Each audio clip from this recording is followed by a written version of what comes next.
Буџетот е неразвоен и ќе врати економијата назад, лош и за домашните фирми, за странските инвеститори, за градежништвото, обвинуваат од опозицијската ВМРО ДПМН. Дополнително велат нема пари за социјална помош, за зголемување на пензиите, за поддршка на младите, студентите и учениците.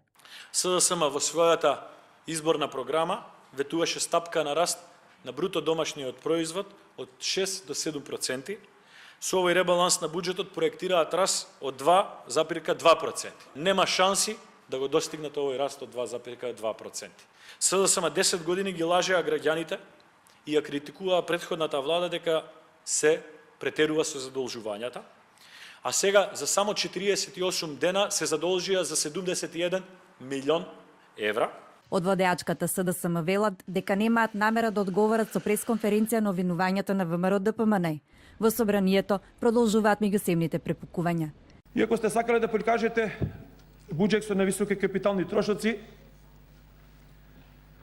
од друга страна сте ги напумпале приходите, посебно за недоначните приходи.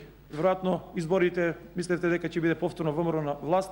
5 милиони денари за договорни услуги во администрацијата во влада на Република Македонија, а почитуваниот колега вика ги скратиле непродуктивните трошења, ќе штеделе.